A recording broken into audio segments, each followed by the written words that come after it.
Hello everyone, it is I, Super Paul Games, and welcome back to 80 Days. We're on day 7, Monday, and we are on the Aegean Sea. Why don't we talk with, Artificer's Wonder Dominates the World Fair. We're going to read the news. Alright, so I should have talked with Mr. Fogg. I was trying to think of it.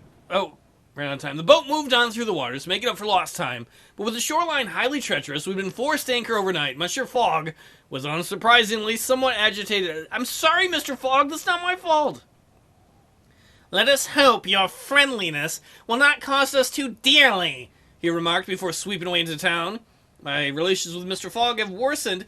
It's because I saved a guy. There was a guy who was going to die, probably, drown, but I was like, let's save him.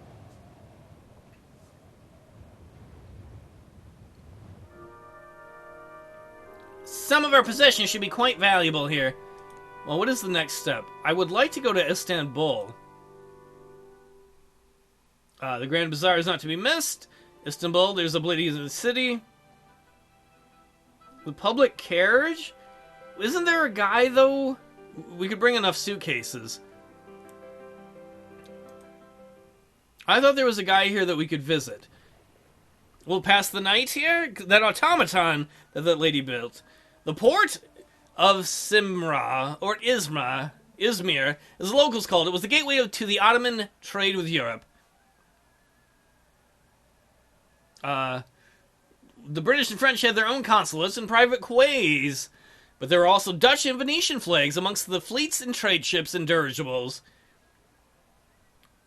I guess we'll talk to a Greek textile merchant. Marking off bolts of raw silk for export to Venice. What's your trade? She asked in the French of the merchant class. Or are you a tourist?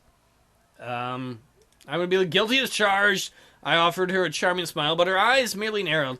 I do not understand tourists. Why go somewhere unless you have a purpose? She made another mark in her ledger, with more force than was strictly required. But we're going around the world, madame, I declared with evident despair. She rolled her eyes so thoroughly, I feared she would do herself an injury. I should have expected nothing less from a culture which invented the galette. She sighed, but to my chagrin, declined to elaborate upon her distaste for the delicious foodstuff. I'll ask her about onward travel, and she shrugged. I have no idea of the most pleasant journeys, she replied, but the fastest most surely would be the Carriage from Istanbul to Tehran and beyond. It's a whole new kind of engine, they say. Well, maybe that's what we want. I was thinking about going to Baghdad, but if we go right to Tehran and move quicker, that'd be better. I bade her for farewell. As the moon rose, the sailor played a tune on a lyre. Lyre? While his compatriots sang along. It was a beautiful night in Izmir.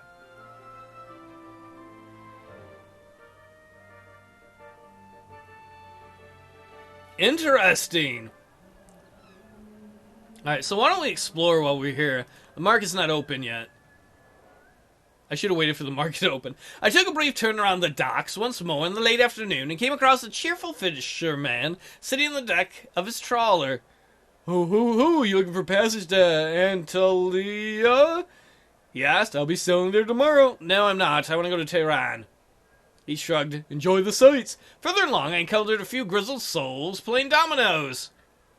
I watched them play, but could make nothing of it. There appeared to be strategies and counterplays, but it seemed as random as the game of Find the Lady, a despicable pastime. What? I love finding ladies! I tried to hit on those ladies before they got mad at me. Well, that route's not going to help me. Why don't we hit the market while we're here? Let's see. A safety harness. Part of the heavy storm set. A machete. Part of the jungle set.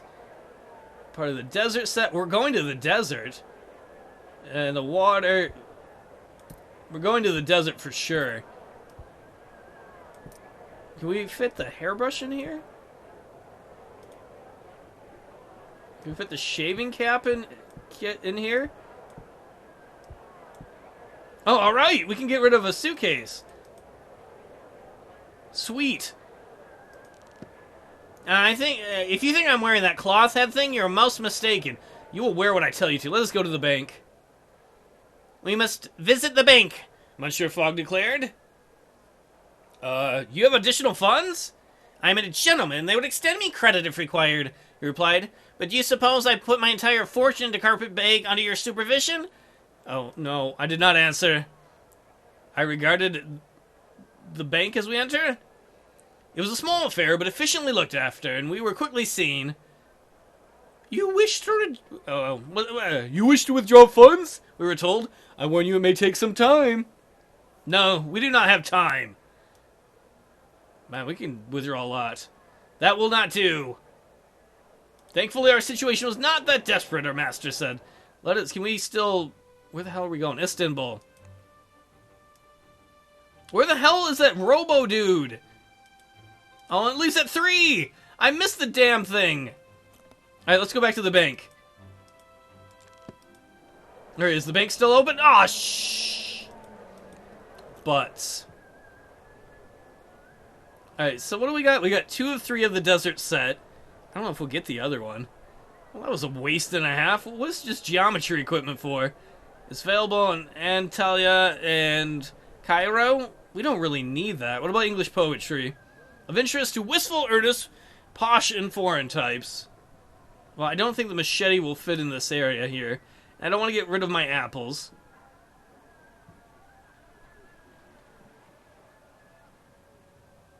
Part of the English man's wardrobe. Oh my god. Is that a different one? What are the 2 things for that? Oh, the evening jacket.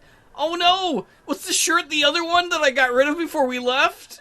Oh, shoot. No, I wonder if the boss is mad at me about that. Well, we might as well sleep for a day. I'll pass the night here. We still got 70 days. With what remained of the day, I'm going to attend to Monsieur Fogg, providing him with fresh clothing. Good, that made him happy. I am on fine form, but we must make haste. Alright, let us depart for Istanbul.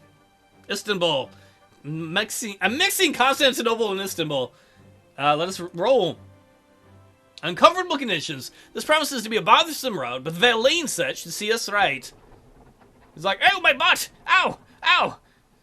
Goods from the docks at Izmir were taken by steam carriage across the Ottoman Empire. We found a shipment heading for Istanbul and jumped aboard. The driver was a young boy who wore thick, darkened goggles and a headscarf tied tight around his head to keep the dust out. He gestured to us to hold on, then stoked the fire, opened the steam valve, and took off at terrific speed up the steep road slope. Sweet, we're on a steam car! Why don't we converse with Mr. Fogg? Oh, it's not. Greetings, driver. Don't worry me. You won't... don't worry, you won't distract me from the road. Alright, what can you tell me about Istanbul? Many Istanbulis disagree with the policies of the Sublime Porte.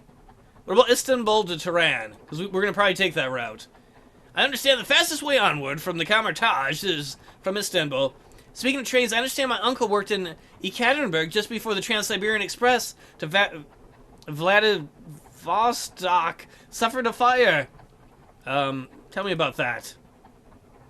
Tell me about Vladivostok. Do you know the quickest way from there is through Odessa? Tell me, do you drive? Of course! Indeed I do. Not as well as me, I'm sure. Fuck you. Fuck you, little kid. Are you a fan of poetry? What a marvelous idea. Well, tell me about Tehran. More. The Prime Minister is on good influence on the young Shah. Alright. How about Tehran to Hail? I wish I knew. The merchants in Riyadh will pay fantastic amounts for the demijohns of olive oil from Hail. What about Tehran? We don't want to go to Baghdad. We don't want to go backwards. I don't know where Baku is. I believe so. There's an irregular boat service. Maybe it needs more prunes from Tehran to Baku. You want an apple? Most generous. Tell me about Baku. Did you know merchants in Quetta will pay for fantastic amounts of jars of crude oil from Baku? I didn't. No. What about Quetta? This is... what about this? The quickest way to Quetta is through Tehran. Okay, that might be important for us to know. What about Quetta to Karachi? Indeed, Quetta is linked to Karachi aboard the Bolin Mall train, but it's going slow. Oh, that's all the more I can ask. So I guess you want to talk to them till you've exhausted everything you can. Well, none of those routes are going to help us. We are going to need some routes that cover some big distance, though. Soon the sea was far behind us, and we were making our way along the winding roads, tossing from one side to another. The boy took each corner with easy familiarity, moving the steering lever with a quick flicking motion. "Oh, you've been to Istanbul before?" the boy demanded. "You're frequent travelers?" "No, I've never been there before," I replied. "I drive this road twice a week," the boy replied. "My parents don't like it, but they like the money well enough." "Where the hell's the damn automaton?" "How old are you?" 14, the boy replied, and though to prove it, he steered with the ever more savage abandon. Don't get us... Well, he's going faster. Well done, kid. Mr. Fogg will like that. Let's talk with Mr. Fogg. "I'm at your service, Mr. Fogg. My reprehensible valet." "Why don't you like me?" Do you think we're on the right track?" "We have barely begun." Do we have enough money in the wallet?" "We are well provided for." He is not happy with us despite that 96. That night we slept in the carriage, which unfolded rather cleverly to form a tent. That is cool. I have discovered a certain detail during the night. Monsieur Fogg farts a lot, which I will share here, but nowhere else. As I went out to stretch my legs prior to attempting to sleep, I came across our driver, a short distance from the carriage, sans headscarf and goggles. Is it a woman? Or is it the automaton? I bet it's the automaton. Perhaps you can deduce what I said. Our driver was not a boy at all. He was not even human. Monsieur Fogg was oblivious, sleeping quite comfortably with his hat down over his eyes. I don't know what that has to do with... Oh, shit. My master chooses to regard the world thus. I envy his clarity. I don't know. My master chooses to regard the world thus, behind the brim of a Bond Street hopper. The next day, I remembered what I told this driver back at the World's Fair. Or I'd been told about the driver back at the World's Fair. Yeah, because I'm not going to ask about the liar, lying, any of that. Yeah. And we're like, "I know your master. I believe I met the artificer who made you, dude." I told him, "Why'd you hide yourself?" I could see a flush rise behind the goggles and scarf. "It is the arrangement made with my father." Now he talks like a robot. Came the reply. "He would not let me out here, driving on my own, if my nature were known." Wow. One should not hide what one is. And then a mob grabs him and kills the robot. I declared passionately. "Easy enough for you to say. Nobody will ever try to dismantle you if they truly saw you." I don't know, dude. When we go farther east, it could happen. His jaw set more firmly, and incredibly, the carriage sped up, till I was pressed into my seat, unable to do more than gasp. A few hours passed, and we arrived within sight of the great city of Istanbul. Relations with Fogg have improved. Some of our possessions would sell efficiently here. Why don't we hit the bank? Monsieur Fogg snapped the ledger shut. "Let us see if this bank can offer us a good return on our time." I regarded the manager of the bank as we entered, a small man who greeted us with charming interest. "You want to make a withdrawal?" the manager asked. "You may have to wait a day or two." Oh shit. It's Friday! I was gonna be like, we're gonna pull out... I was gonna say, let's pull out enough money just for tomorrow. I didn't even look at the day. We have enough funds, never mind. Let's go to the market.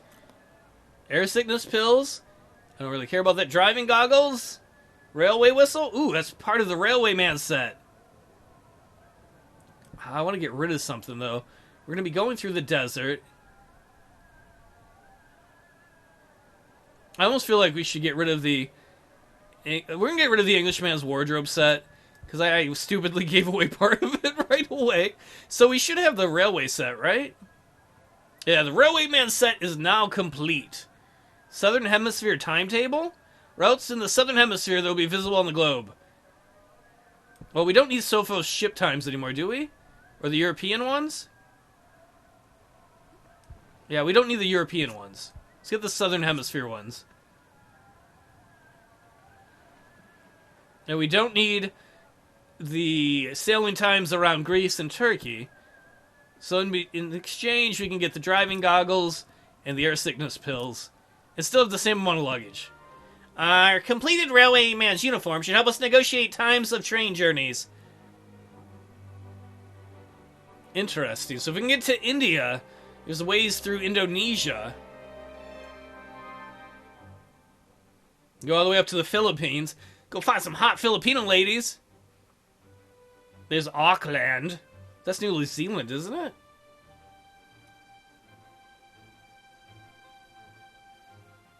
Interesting. To Pitcairn Island. All the way to South America. What about America? Don't we want to go see the US of A? Well, while we're here, we might as well sleep for the day. So far, the trip's going really well. Oh, and the master likes us. I woke this morning in the silks of an Ottoman harem girl. Ooh. Wait. Does that mean I was with an Ottoman harem girl? Or does that mean they made me an Ottoman harem girl? Because I feel very differently about the two. Worse yet, I was in the Forbidden Woman's apartments of Topkapi Palace. Oh my god. I was drinking last night. Oh, it came back to me too clearly. A shuttered, noisy Armenian tavern, many cups of raki, an unexpectedly potent local liquor, a smiling Greek merchant telling me of the incomparable mosaics of the harem of Topkapi Palace, home of the wives of coal-eyed concubines of the Sultan. But men are forbidden in the harem, he warned, on pain of death. Oh no. He lured me into a wager, which I had not the good sense to refuse. Curse my weakness for a fine mosaic. What about the women? I bartered for a costume, reason that I can disguise myself as a woman? Oh my god, a repair woman, and stride right through the front doors of the palace? Oh my god, Monsieur Fogg is gonna be so mad. Where were you? See, I dressed like a woman to go into a harem. Did you score? No, I wanted to look at the mosaics. I claimed I'd been summoned to see a faulty water boiler used for serving tea, and was let in with minimal fuss. It seems that even sultans and their wives are servants to the vagaries of plumbing. I was unable to escape the same way, however. A lady blocked my path, demanding my costume in return for hers. I don't want to be a oh my god. No! So, one of the harem girls who wants to escape wants my... No, because then I want to be the sultan's bitch! He's gonna do sex in my butts! No! I gotta reason with her. I tried to reason here, but considering her position, she held all the better hand. Soon she was the repairman, while I was the lady the guards did not recognize or care about. They'd be like, that's one ugly woman. And together we walked out through the front door. Oh, thank God. My new friend thanked me as I thanked her, then she disappeared into the streets. How am I going to explain that to Monsieur Fogg? He's reading the newspaper back at her lodgings. He looked up and blushed a most violent shade of red as he took my attire, setting his cup down with uncharacteristic force. Oh god, he's gonna be like, what have you been doing with yourself? Why are you dressed like a common strumpet? I don't think I should tell him. He gets mad when I do dumb things. And yet somehow the matter quietly dropped. Sometimes I confess, I do admire the English. I like that with, like, English judgment. He just looks at me and judges me, and I say nothing as I slink back to the hotel room. Well, everybody, that's the end of this episode. This one got a little more spicy. Day 12 in Istanbul. As we work our way east, hopefully we can go to Tehran next. I don't know, we'll have to see what our travel options are. Either way, thanks for hanging out, and I'll see y'all next time.